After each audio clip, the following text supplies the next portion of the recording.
Hello, everyone. My name is Christian, and welcome back to my Science and Fantasy Chronicles. Today, I'm doing a really fun discussion. I have the honor of having Dr. Philip Chase back on the channel. Welcome back. We're going to be talking about the question of does story length or series length matter? It's a question I've been wrestling with a lot, having been the reader back in high school who was like, I need 7+ books, and every book needs to be 1,000 pages. And nowadays, I'm not really that type of reader anymore. So I wanted to kind of get into it. And I wanted to invite Philip on because he's written one of my favorite trilogies, the Edan trilogy. And I had that in my top 10 series. So I've talked about it. I have reviews. We've had an interview about it. And I had more questions about it. So I wanted to kind of dig into his brain about series length and also as a reader, kind of what fits. So welcome back to the channel. How you been? Thank you, Christian, for inviting me to chat with you. It's always a pleasure. And I'm. This is an interesting question. I think the idea about the length of a series and what you can accomplish with a series of a certain length versus a different length. What works best for what considerations, what goals that an author might have, and I think sometimes these things can be very unplanned, and then that they are more organic, perhaps, in a sense. There will be series we can talk about that reflect that in a way, and then there are some that are much more planned and go according to plan, and that those all have their strengths and weaknesses, of course. So yeah, I'm excited to chat with you. So my first question I had was, what is sort of the ideal series length for you? When does a series start to feel too long? When is a series too short? These type of questions. Yeah. So there, for me, and it's a kind of a cop out answer for the first question. Is there is no, ideal length. It depends on the story and the needs of the story. And I think that there are examples of series where they have grown organically and it has worked for me. And then there are other examples that didn't work quite as well. Maybe I still love the stories, but I feel like there could have been it could have benefited from tighter planning, perhaps, or something. So, to give an example of a series that I think, and I don't know because I've never heard Robin Hobb talk about how Realm of the Elderlings exactly developed, but I have the impression that Robin Hobb is more of a Gardner type of writer, and that this series wasn't originally planned to be 16 books. I think she's even writing more. I believe I've heard in Realm of the Elderlings. So I'm all for it. I'm happy to hear that because I love the series dearly.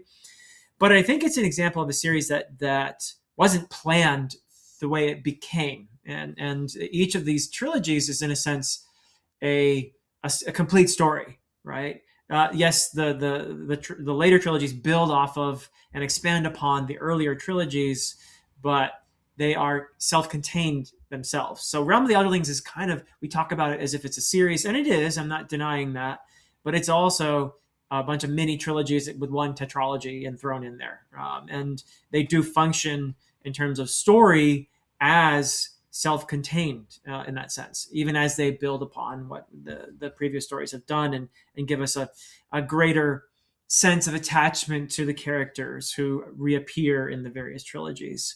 But compare that to one that I think also developed, was planned, but then, and I don't exactly know the story here either, but I think there is a sense in which, among many people, and this may be wrong, but The Wheel of Time is a series that I believe was originally planned to be much shorter than it became. And I don't know why it got expanded, if that was something Robert Jordan decided on his own, or if there was, maybe a little word from the publisher saying, hey, these books are doing really well. Maybe we could, expand on them a little bit. And then we get what everybody calls the slog in the middle of the series, which, and I'm not knocking Wheel of Time. It's a great series. I've enjoyed it very much. But this might be an example, and some people will disagree very strongly, I know, so that's fine. But this is a series that, and I actually didn't experience the slog myself as a separate portion in the middle of the series. What I felt was that each of the books probably could have been tighter. That was my feeling as I was reading through the series, is that, okay, this is really expansive, and I am a fan, really, for the most part, of all the world building and everything else. And but the stories do meander. There are lots of threads that happen that. Do I need this? This feels a little repetitive now. Did we need to go through that again? So for me, that is a less successful example. Even though Wheel of Time actually is a story that goes from beginning to end in a more or less linear way, although it's ironic because you have this cyclical aspect of it too, right? But it really is a more linear story, and it is one story from beginning to end. Whereas Realm of the Elderlings, there are, you could think of it as one story if you want, but they are also self-contained, and there are big gaps in between the various trilogies. But for me personally, the way Realm of the Elderlings developed organically worked a little better than the way Wheel of Time developed organically into a longer series than probably it was originally planned to be. And you can see series like A Song of Ice and Fire, which also I think George R. R. Martin is also very much, I think, a more of a Gardner type writer. And this is an example where it might have just blown up in his face, where similar to Wheel of Time, in a way, there's all these, and another top tier world builder as well, in A Song of Ice and Fire. But I feel like maybe one of the problems that George R. R. Martin is having, and why we may never see, probably will never see the series completed, is it just got it branched out too much, and that's an example where the series length getting longer and longer and longer may have been a net negative thing, but I'm not that I'm not knocking it again. I'm so glad we have the 5 books we have. I'll probably reread them again. I've read the series, what we have, multiple times. I'm a huge fan, but maybe the fact that it expanded has become a detriment in the sense that we'll never see the ending of it. But I've probably said enough for now.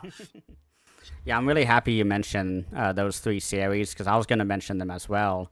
And Uh-huh. with Robin Hobb specifically, because I went to Dragonsteel when Wind and Truth came out, and she was on a panel with Brandon, and he had asked her about like was it Yeah. outlined and all that, and she was like, no, like I would outline the trilogy or that specific series, but I Yeah. never thought about after. I wanted it like a full, complete like story, theme, everything.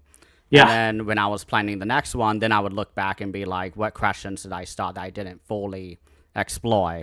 And that's what I love about Robin Hobb so much is that it's just like every series just builds on the last one. And I'm a Yeah. huge Wheel of Time fan. I have it tattooed on me.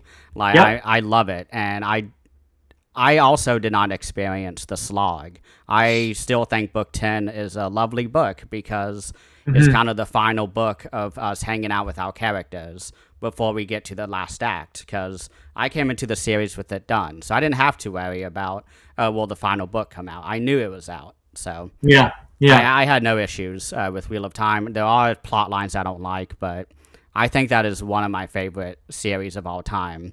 Yeah. And I do I think mean, it a could have. series that long, it would be shocking if there wasn't something to nitpick, Yeah, right? exactly. Like, and I can see a better version of the story in 9 books if it was edited a little better, but I'm happy with what we have. So Uh-huh. Uh-huh. it's amazing. And another series I want to shout out to is a self published series called Cradle by Will Uh-huh. Wright. It's a 12, 13 books, I think. And every book builds on the last one. I think the first 3 books are solid. They're really great, uh, Wuxia type of martial arts fantasy trilogy, but after Mhm. that, it just keeps getting the scale just keeps building, and it's basically like Dragon Ball Z in narrative form, but like with a lot more depth. And like I love Dragon Ball Z. It's a very long series with a ton of characters. It has everything I love about fantasy, but I think Cradle, what it does with the length, because each book, I mean, it grows. I mean, the first book is like 300 pages, not that long. But by the end of the series, you have these big door stopper 1,000-page bricks. And it Ah. still feels like it's 300 pages. So Yeah. I want to shout that series out because that series is totally different from Robin Hobb and George R. R. Martin, and also Steven Erickson, which I want to get Right. into his stuff later. But uh, Cradle is a lot more accessible, and what he does with the length It never gets boring. So is Cradle? I haven't read it. So is it one of these? Because there are different types of long series. You have, on the one hand, a good example is like Dresden Files, where it's more episodic, Hmm. but there's also a sense in which the series is building. That there are some characters whose journeys take up multiple books or even the entire series, and but each book is a self-contained story. Like it's the monster of the day or mystery of the day kind of thing that Harry has to solve, get to the bottom of, and then that ends, and then we pick up again with a character later with a new adventure. Or is Cradle more like a one story that gets told across multiple books, or something in between? I don't know, but you see what I'm saying? There are different types of long stories. So you've got Dresden Files, I think, is a great example. Another one is the Hybrid Helix series by J.C.M. Byrne, where it's more like, here's the adventure we're doing now, and the next book will be 6 months later. But at the same time, there are two tasks. You have to have a self-contained, entertaining story that with a clear ending, but also there's the series to consider, and what bigger mysteries we're exploring in the series, what character journeys we're going on that connect across multiple books. Which one is Cradle? So Cradle is definitely in the middle. It is very much like a overarching story that we are trying to get to, and we achieve that end. But in between the beginning and getting to that end, there's a lot of training to like get to the because it's basically like a prophecy that the main character experiences, saying Uh-huh. like in X amount of time, a big threat is coming. You need to train. You're the only one who can do this, and he has to kind of train and put himself through Yeah. the ringer. And it's very much like a training to get to become better both physically and also mentally, because he has to learn how to work with others because he's a like 16-year-old, so he's very hard-headed. And I mean, I love fantasy stories where we have young characters because we have Hmm. a lot of miscommunication, and I Uh-huh. love when our characters are like beefing with each other. And Cradle has a lot of that where they take all these frustrations out on each other in the sort of like gladiator ring of them trying to win, the tournament, kind of like a Mortal Kombat tournament, where, Yeah. the singular ruler or winner of the tournament gets like a big prize, which will push them to the next like level of Okay. the power. Like, it's really cool. It sounds very similar in that regard. And I'm sure there are vast differences too, but it sounds very similar in that regard to One Piece, Mm. actually, Yep, I where got you Chopper. I got again. Chopper hanging out. I see Chopper there. I got Luffy up here behind Oh, me. awesome. So we got One Piece where you have literally they're called sagas and arcs. So you have self-contained adventures within the larger story, which is about finding the One Piece, pursuing their dreams. Right? Hmm. You have this ongoing antagonist in the world government, and you have various other antagonists that you meet along the way in these self-contained arcs and sagas, but you have the overarching stuff going on at the same time, right? So, would you say that's a fair comparison in that Oh, regard? absolutely. He's a huge fan of Will White's the author of Cradle. He's a huge fan of One Piece and has talked about how it's a major inspiration. And he does Okay, have, that's kidding. yeah, that and like Dragon Ball Z, two of the biggest anime that he was inspired by. And Huh? I love both of those series. I think One Piece is my favorite ever. And what's going on right now is so fun. I can't wait for you to catch up. Yeah, I'm almost Like, there. I mean, I'm on Egghead right now. yeah, So Egghead's awesome. I love Egghead. Like I don't think there's anything below an 8 out of 10 in terms of arcs for One Piece. I love it yeah. from beginning to end. But yeah, we're in the like the best parts, and I say that no matter what in One Piece. But So this is an example, One Piece, where you have a series it's taken decades to write. And what amazes me, and I think anyone who is a fan, is that it seems like Oda had planned stuff way back when, because there are things that happen early in the series that there's no way he could have not planned this, right? That things that turn up that have significance, and you in arcs, many arcs later, and you're like, oh, that's what he was doing back there, or oh, that was he was foreshadowing this like 5 arcs ago or whatever, or 20 years ago. He knew where this was going. That's a great example of a series that has it entirely was it entirely planned? How much of it was organic as it just went over the years? There had to be some planning, right? Mhm. The way that things pop up and you think, oh, he knew about this back then. Wow, right? Yeah, another series I want to shout out is Berserk. I just caught up to the final chapter that the original author released, Yeah, and it's a very emotional series. It's without a doubt my favorite fantasy series because I think it's the most it has the most depth in terms of theme and what it's doing like within the fantasy genre because it's very inspired by like Lord of the Rings and getting to the big bad and all that, but there's a lot of philosophy mixed in with it that I really love, and sort of this idea of human will and the human condition and human destiny and all this stuff. And he's definitely having a conversation with many different series throughout yeah. Berserk, and I just really, I'm just blown away by it. Have you read it? I don't. No, I'm going to start Berserk actually after I finish, or when I'm current with One Piece. But since we're bringing up manga in terms of the series length and all that, there's another demand on the manga ka, which is Mhm. there's a weekly release. So there also has to be this consideration on top of the fact that this is a story taking place over multiple years. You have to release a weekly story that feels satisfying and keeps the readers hooked. And and that's another thing that has an effect on the way the story gets told too, doesn't it? It's like back in the 19th century when Charles Dickens was writing his novels, and they were all in installments in magazines, right? That affects the way the story gets told, right? He has to have a certain, like, you have to leave the reader with something that wants them coming back next week, right? Mhm. So there's also that going on within manga as well, right? Yeah. I mean, all these layers, all these layers. That's a tough balancing act, I think, to make it a satisfying weekly experience as well as a satisfying, overarching, like in the case of One Piece, decades long experience, right? Oh yeah, and like especially as a new fan of One Piece, like I haven't felt that time because I have friends who have been reading it since like 2007, and I Yeah. talk to them. I'm like, oh, have you thought of this? And they're like, I thought of that in 2010, and I'm like, okay, sorry. Like, and then like I'll be like, hey, I have a new theory. Like, have you thought about this? And they're like, well, this was answered back in chapter 400 or whatever, and I'm like, oh yeah, yeah.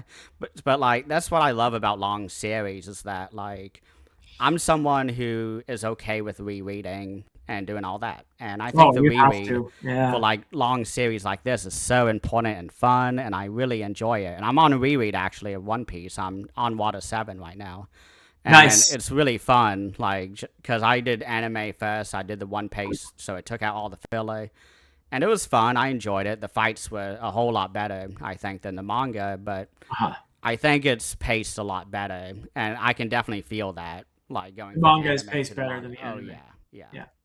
Yeah, interesting.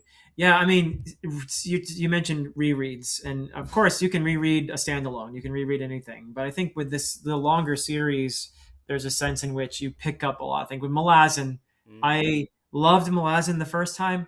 The second time blew my mind because of, oh, I see what this was back in Gardens of the Moon, and now I understand the connection to all the stuff that happens much later in the series. And that's an example of a longer series where in the beginning it's hard to tell the connections between the various installments, the convergence, if you will. It's using that word on purpose. There's a convergence in every book that happens at the end of the book, but there's also the convergence of the series, which takes shape very gradually. You only see it when you get to the crippled god, really, how this has been all coming together as one story. Because I mean, it literally within the first 5 books, you're on 3 different continents, right? And it may feel as you're reading books 1, 2, 3, like, what? Wait, what happened to all those characters I met in the first book? Why are we way over here now? What does this have to do with what I just read? You don't really understand that nearly as well until you read it the second time. You know. Uh, Absolutely, and like Malazan is a series that was very rewarding for me on first read, but on second read, I'm able to just enjoy it a lot more. So I'm uh, not having to wrestle with all the details in my head. And one thing that I really wanted to ask about, because I was watching the State of the Indie Fantasy with you, Eric Goodwin, and PL Stewart this Uh-huh. morning. And PL Stewart had mentioned how one of his favorite aspects of the Edan trilogy is the philosophical aspect. Mm. And that was also my favorite aspect. And we both love Malazan and Yeah. Wob and Hob, and I feel like they too also bring in a lot of philosophy. And I was wondering what your thoughts are to how philosophy can be utilized in fantasy, and is it something that authors should do more, or is it something that like authors should test to see before they fully go in? Like, I'm very curious what your thoughts are as an author, like how you utilize philosophy in your work. Sure. Yeah. No. And for me, the philosophical, spiritual aspects of the Adan trilogy were front and center. They were absolutely what I wanted to explore in the story. And for me, the trilogy was the perfect length to do that. And I didn't need a 10-book series to do it. There were questions I wanted to explore, and I felt like the trilogy was the perfect length. In fact, I was kind of, in my mind, the Adan trilogy was a kind of modeled after a sort of Campbellian sense of the hero's journey being, yes, there are all these like smaller stages within the hero's journey, but essentially there are three parts to it. There's the departure, where the hero leaves the familiar and goes out into the world and has to survive. And then there's the transcendence, where the hero has to transcend themselves and become something more than they were previously, right? And embrace that in order to do whatever it is they need to do out in the world. And then there's the return, where the hero comes back and helps wherever they came from, to change it for the better, defend it from some outside thing, right? So you've got those three stages that I kind of loosely made, and which is why, in a sense, the third book particularly is different from what happens in a lot of typical fantasy trilogies these days, right? I think most people expect the big battle to happen, the climax happen in the third book. Well, I did it in the second book, and then the third book was something different. And usually, for most people, the third book is actually their favorite. So I feel like it probably worked for at least some readers, but yeah, the spiritual and philosophical elements. I don't think you need a super long series to necessarily explore. You could do it really in a standalone. You could do it in a trilogy. But I will say that the longer the story, the more exploration you can do. So what I was doing, I think I was looking at very specific questions and exploring them. One being, are human beings even capable of transcending their tribal affinities in order to find compassion for others that they may have considered different or even foes? That was a particular question I wanted to explore. And I felt the trilogy was the perfect length for that. And that particular format of departure, transcendence, and return enabled me to explore that question. So, among others, but you have that question being posed in Malazan as well, along with a bunch of other questions. And it may feel vast at times, but it takes on a certain coherence, like I said, at the end of that series, which is really a wonderful thing.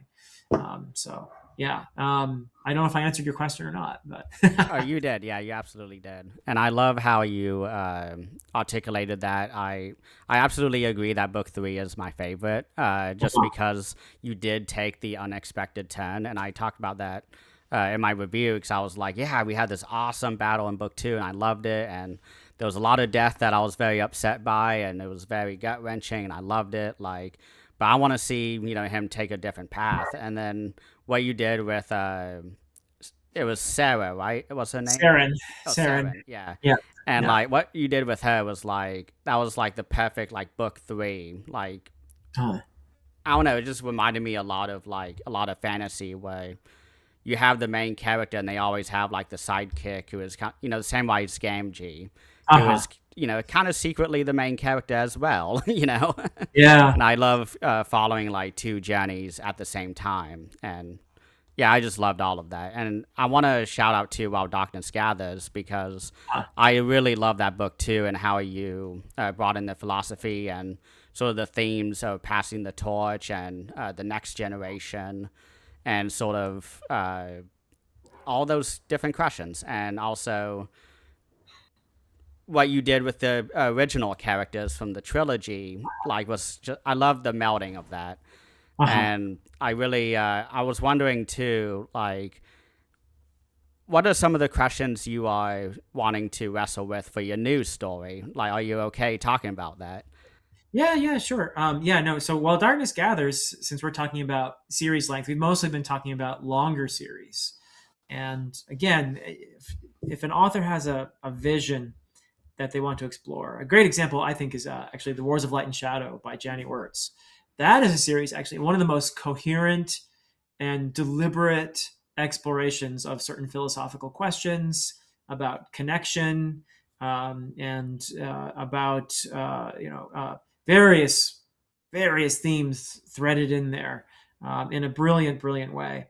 And I'm only on book 8 now, 8 of 11, but I can see that this is a very coherent vision, much more so than any of the other longer series we've been talking about. Actually, I think I feel like, and this is something that she took 50 years to write as well. Mm-hmm. I always think about how I took 20 years to write the Edan trilogy and While Darkness Gathers, and 50 years definitely makes 20 seem like pretty quick. But this is a total vision. So that's a good example. But you can do something in a much smaller book. While Darkness Gathers is only 91,000 words. It's about, in its printed form, it's about 300 pages. It's for a fantasy book, really short, right? And yes, it does rely on familiarity with the trilogy, and it does continue certain questions and character journeys from the trilogy, but it also introduces some new characters. For me, in my mind, in my plans for the world that I've played in for all these years, it's a bridge book in a sense, because the new characters, the ones that I introduced as young people in While Darkness Gathers, are going to be featuring in longer books in which they're a bit older. And so those are in the future, right? But While Darkness Gathers functions as a standalone as well, and it's a short book, but I feel like it was, for me, definitely an experiment, a challenge to myself to see what I could do in that shorter form. There's an author I deeply admire, Ursula Le Guin. We all know her Ursi books are so amazing to me, because I don't know any author who can do as much with such a small, self-contained story as Ursula Le Guin does. Each of the Ursi books is really, we talk about it like it's a series, but I don't think she wrote it, the first book, knowing that she was going to write books 2, 3, 4, and 5. I don't think she knew that when she wrote A Wizard of Ursi. She revisited that world with some of the characters reappearing years later, and used some of the stuff she explored in the earlier books to do new things in the later books. But each is a very small, for a fantasy, relatively short book, and yet I come away from every Le Guin book feeling this amazing sense of peace and transcendence, and like I've just read 1,000-page book. And how does she do that? How does she get me to think so deeply, more effectively than many authors who need 1,000 pages to finish their story? So I wanted to challenge myself and see, okay, what can I do in a relatively short space? Can I actually create characters that people would feel attached to in a short book? Can I explore the same questions I was exploring in the Edan trilogy, but in a shorter, more compact way, but with the same impact, right? So it was a challenge, and it was a real exercise for me to try to grow as a writer. Even as I was shrinking the margins, I was trying to grow as a writer, yeah, and develop some skill in my storytelling. So that was something of a challenge that I set myself, and it allowed me to explore some unfinished threads from the Edan trilogy with certain characters that survived the trilogy, and I wanted to know what happens to them. So that's where I went. But now I'm actually writing a prequel to the Edan trilogy that takes place 60 years before. And it's the story of one of the characters who appears in the trilogy, in Urd, who is an older character, 70 something years old in the trilogy. And in this prequel, she's going to be 9. So she's a little girl. And there are certain things that I hope I can explore while writing this standalone. And I don't know how long it's going to be yet. I'm guessing it's going to be longer than While Darkness Gathers, but not terribly longer. So we'll see.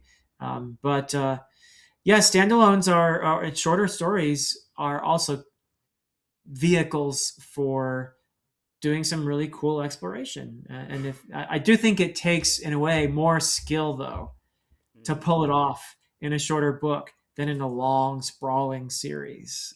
So that's my take. Awesome. Yeah, I'm very excited to hear about your upcoming books, especially the While Darkness Gathers sequel, because I had no idea you were planning to do that. So I'm very excited to revisit those characters. I'm very excited for the Erd prequel because that was one of my favorite characters. But I really enjoyed reading her character. She was like one of my favorite mentor type of characters in fantasy. So yeah, it'll be fun to explore that other side of her when she was not the mentor, but a young person. Yeah. Yeah, I'm very excited to see the World 2 that far back because there's a lot that happens in the Edan trilogy that I feel like was very spontaneous in the, I guess, history of the world. So I'm very curious to see how different things are. But yeah, I'm curious what are some good examples? Because you were talking a lot about standalones, and I have not read that many standalones. I've read a lot of Stephen King standalones, but he doesn't do as much fantasy. I would say the book Insomnia. I would say his standalone is the most fantasy because a lot of like telekinesis and magic and powers powered by sleep and stuff like that. There's a lot of Dark Tower that is overlapped to Insomnia, so I think that's where that's coming from. But I'm curious, what are some great standalones you would recommend? Because Guy Gabriel Kay, Le Guin, all these authors I have not read, and I would love some suggestions. Oh, absolutely, yeah. So in terms of standalones, yeah, you mentioned Stephen King. I've only actually read the Dark Tower series. I haven't read any of his standalones yet, so I'll be curious to see how those are someday. And I really loved the Dark Tower. I thought it was great. Talk about a series where an author just goes for it. And does something a little different with each book. But standalones, yeah. You mentioned Guy Gabriel Kay, absolute top tier, and most of his 16 published novels as of now are standalones. There is a trilogy that he began with, the Fiona of Our Tapestry, and then there's a duology, the Sarentine Mosaic. The rest are standalones. There are some not terribly important connections with some of these that take place in the same world, because what Guy Gabriel Kay does is he takes real world historical inspirations and incorporates them into his fantasy stories. So you may have a story in that world. Or, for example, I just read Last Light of the Sun, which actually has some little nods to characters from the Sarentine Mosaic, which took place hundreds of years before The Last Light of the Sun. The Sarentine Mosaic having inspiration from the Byzantine Empire, whereas Last Light of the Sun is a Viking, Anglo-Saxon, Celtic-inspired story.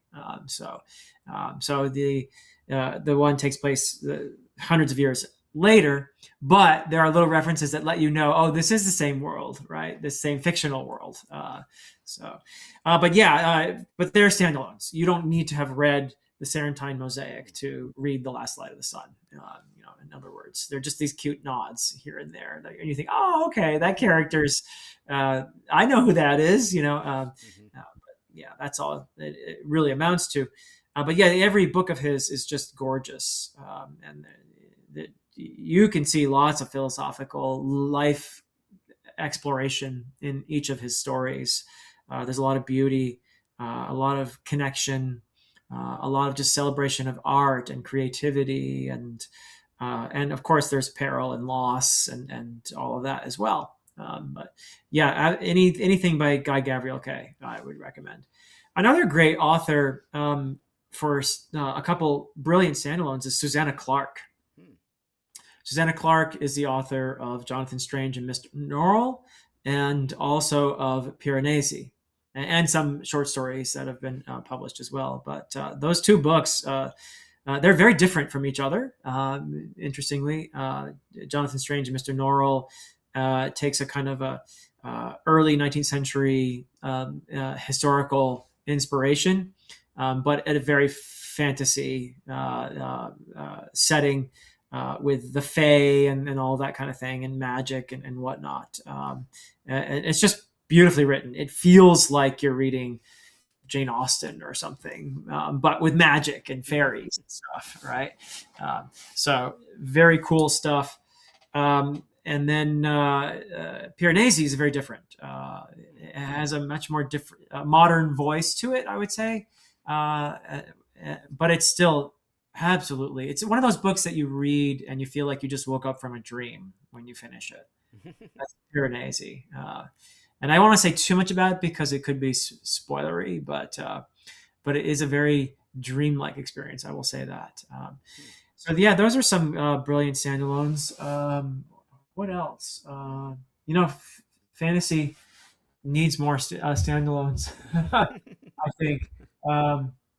Yeah, I'm just looking around. Most of what I have on my shelves here is uh, I mean, there are certain authors like Tad Williams I'm reading right now. The Austin Ard books are just so good. Memory, Sorrow, and Thorn being Oh the yeah. original trilogy, and then there's the Last King of Austin Ard, which is the follow-up series. And if you think of that as all as one series, it's like a long series, and it's brilliant. But he also wrote a couple standalone novella for him, but novel for most people, length books. Within that, there's Brothers of the Wind, for example, which happens hundreds of years before. You can actually read that without having read any Austin Ard book, and you'd be fine. Um, and then, yeah, there's oh yeah, The Heart of What Was Lost is another novella.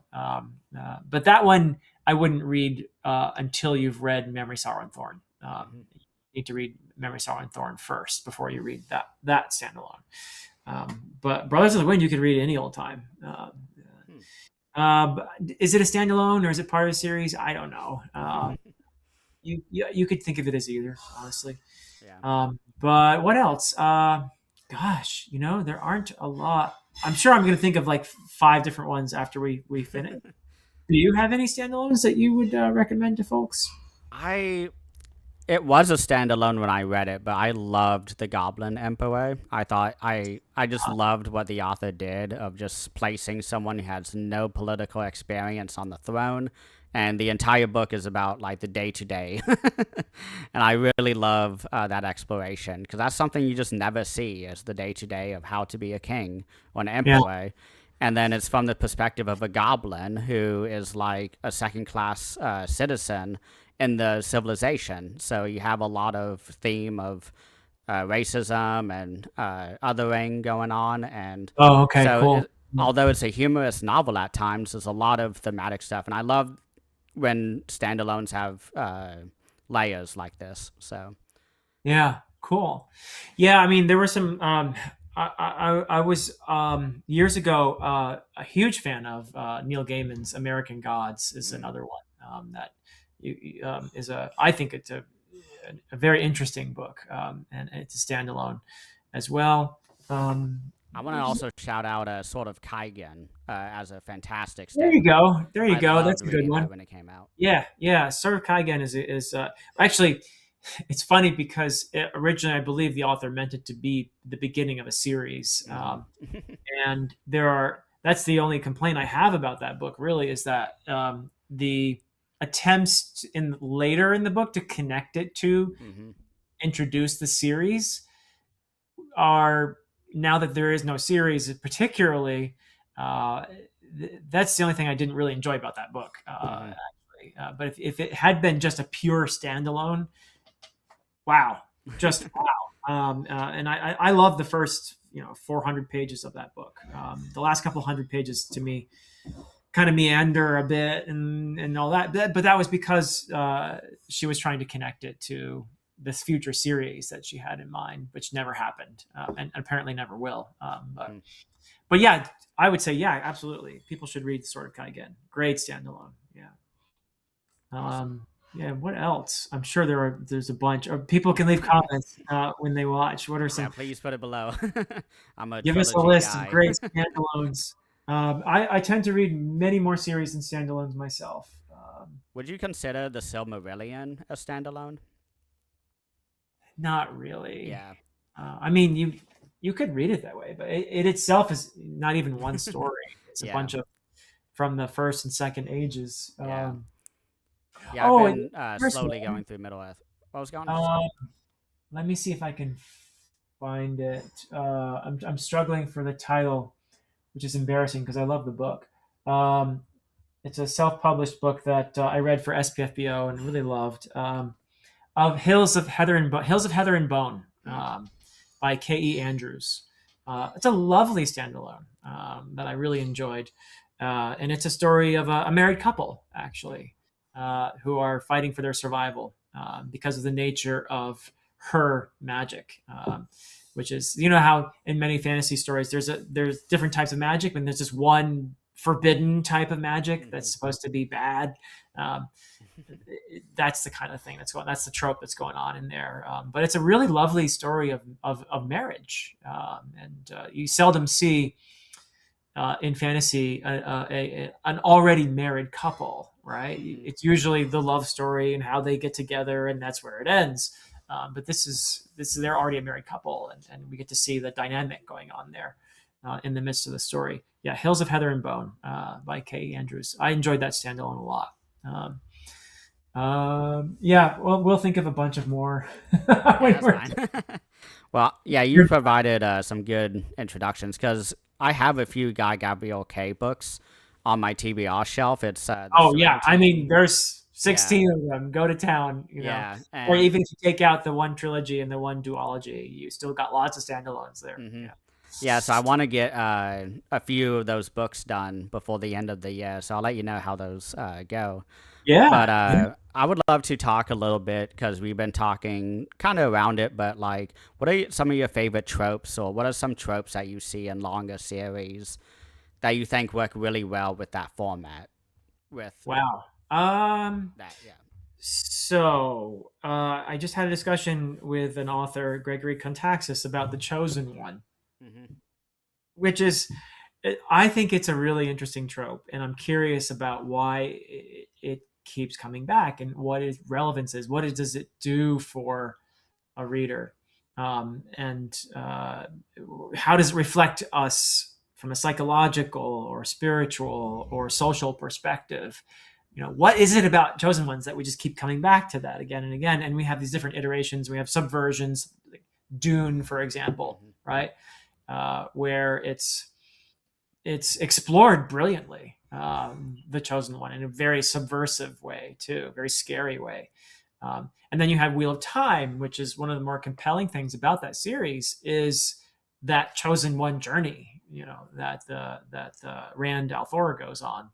Um, and he has his various moments of resistance and moments where it feels like he could go one way or another, and the exploration of, okay, is there free will if you're a chosen one, right? If you've been chosen, do you have a choice? Are you going to be put on that path no matter what you do?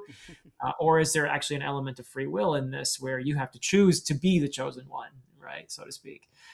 So there are lots of ways. And of course, in the Edan trilogy, I have an iteration of a sort of the chosen one. I think if you just read The Way of Edan, you might even think it's a very traditional treatment of the trope. But I think by the time you get to Return to Edan, you hopefully see that I'm doing something a bit different with that. But yeah, this is something that you can do in a longer series that has room to explore all kinds of nuances and different paths and that sort of thing. So there's one I think that you could do really well.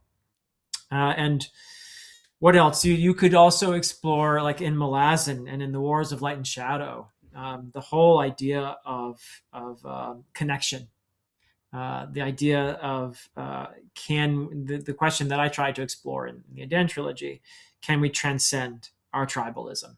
And it's something about a long series that does really allow you to thoroughly explore that, which you see every possible facet of it in Malazan.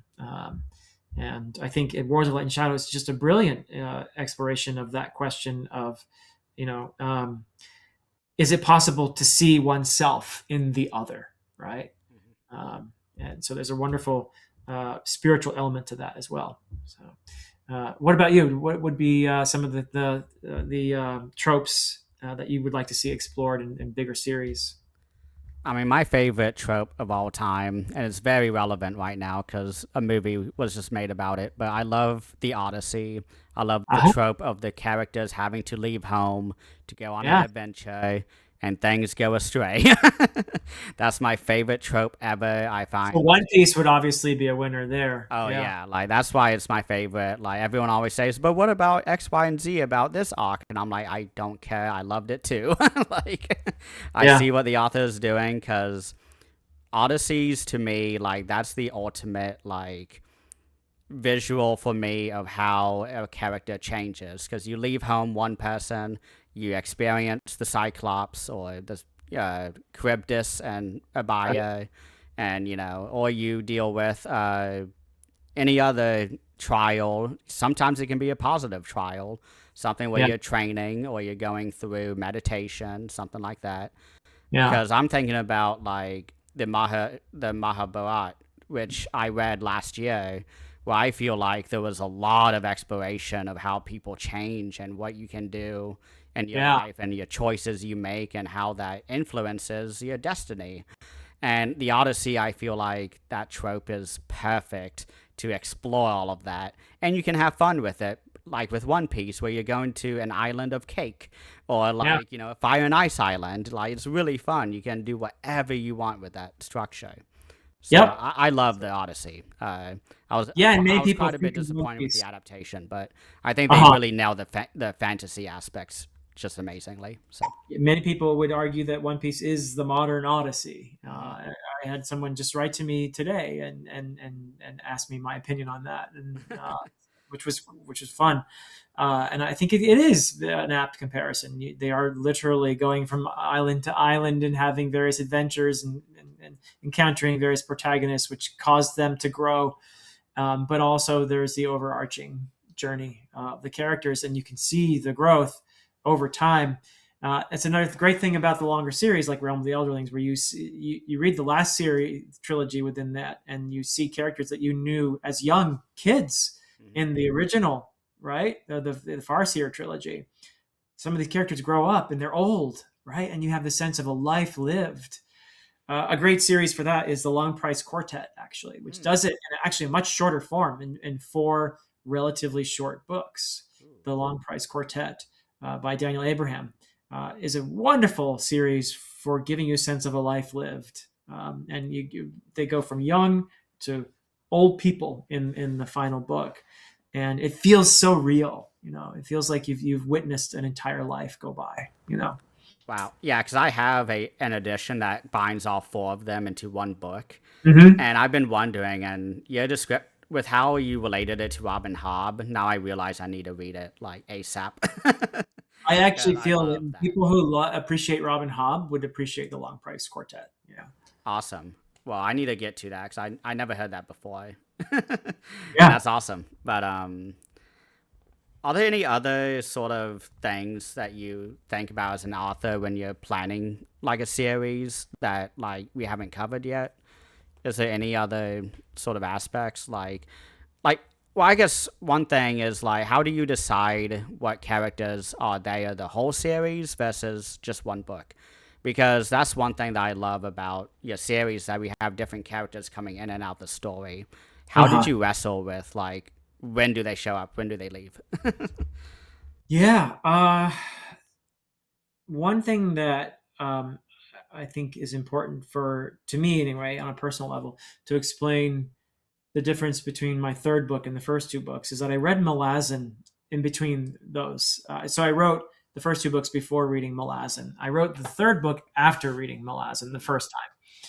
And reading Malazan, the Malazan Book of the Fallen, was kind of mind blowing for me because I realized, oh, there are certain things you can do in fantasy that I didn't realize you could do, right? Like Steven Erikson, he doesn't follow the familiar path, at least in fantasy. A lot of stuff he's doing actually isn't that unheard of within literature, within literary fiction, say. But he does things that are unexpected or different in fantasy, which can throw a lot of fantasy readers the first time they read Malazan. They're like, wait, where's my hero? Where's the group I'm rooting for? Well, you don't really get that in Malazan. You go all over the place, which is really more true to life, I think, in many ways. But another thing that he does, and I think he does it brilliantly, is he introduces really important characters later in the series. Like, wait, how can you do this to us, Steven Erikson? Like, and how do you pull it off where I feel so attached to this character, and that this character is now somehow in the next to last book in a 10-book series become a vital part of the story. And I gave myself permission to do stuff like that, like with Saren, who was not in the first two books, and kind of stole the show to the extent that I've had many people tell me she's my favorite character in the entire trilogy, or one of my top favorite characters, right? And yet she feels like she was part of the story all along. She allowed me to explore so many things that I wanted to explore from the beginning, but I didn't realize how important she was going to be as a character. And she just kind of, pulled me aside and said, no, you need to do more of this here. Follow me. And I was like, okay, so when your character tells you to do that, you listen, right? So Saren taught me a lot in that process of writing that third book. And I had permission to do it because I read Malazan and I realized, yeah, you can do this, right? It's perfectly fine as long as you can pull it off. So yeah, I had a lot of fun with that. And she's my favorite example of where you need to listen to the story, because sometimes I'm the planner. I'm definitely much more of a planner as a writer than I am a gardener. I know how my stories are going to end when I begin them. I know most of the big moments in between, but Saren kind of humbled me and made me realize, no, you need to do a little more of this over here, right? Because she was my character who allowed me, I think, in many ways, to get to some of the more emotional aspects of the story. And when you have a conflict, any kind of conflict in the world, when you have a war going on, you have two sides at least, but you also have a lot of people caught in the middle who just want to live their lives. And it's impossible because these two sides each endanger them in ways that are really quite horrible, right? So it's impossible for a civilian population in the midst of a war to live a normal life. You might have one side come along and say, come to your farm and demand that you hand over your crops to feed them. And you don't have a choice because there's a whole lot of people with weapons, and you're like, okay, take what you want. And then a few days later, the other side shows up and said, hey, we heard you were helping the bad guys over there. So guess what? You're in big trouble now, and that sort of thing happens all the time in conflict. So you have just normal people caught in the middle, right? And that's something that I knew I wanted to explore, but didn't get to really do that until Return to Edan. Yeah. I don't know if I answered your question or not. Again, I forgot. Yeah. That was awesome. I really enjoyed your answer, and I definitely agree. Saren might be one of my favorite characters in the trilogy because of again, like you said, you brought in a lot of emotion and you brought in a lot of things you have been working on since book one. I really love that. And we're about towards the end, so I want to ask one fun question. If you Okay. had a if you were stuck on an island and you had one very long series you had to kind of read for the until you got rescued, what would it be? If you had to Molasses choose Book one, of the Fire. Malazan. Yeah. Yeah. That would be it for me. I mean, it's my favorite of all time. I feel like I could read it again and again and again and again and still find new things. And it gets me thinking. It gets me thinking in ways that very few other series do. I mean, there are some up there like Realm of the Elderlings and the Wars of Light and Shadow and all that, but for whatever reason, Malazan just it speaks to me in that way. It gets me, challenges me, gets me thinking, and I feel like I would find new things every single time I read it. So yeah, I don't have to think about that answer. Yeah, that's awesome. Yeah, I would also choose Malazan. I would, since you chose that, I will say Wheel of Time though, just because there's a Yeah, lot more that I can think about, and there's a lot of unanswered questions that Robert Jordan had that he was not able to answer in the final books, and there's also a lot of like just random questions I've had. That's like, yeah, what was happening, this time period that he was never going to answer, and I can yeah, kind of fill in my own details with what he provides. So, yeah. Well, I will say Brandon Sanderson did an admirable job of finishing the series. oh In my yeah, yeah, yeah, yeah. he definitely That's a brought it big together. task, and he really did, and I think did a great job. So yeah, Yeah, he was the best guy for the job. So, he proved that, and yeah, I would say yeah. well, awesome. I want to thank you again for coming on to my channel. I had a great time talking about the subject, Me and too. This was fun. Thank you, Christian.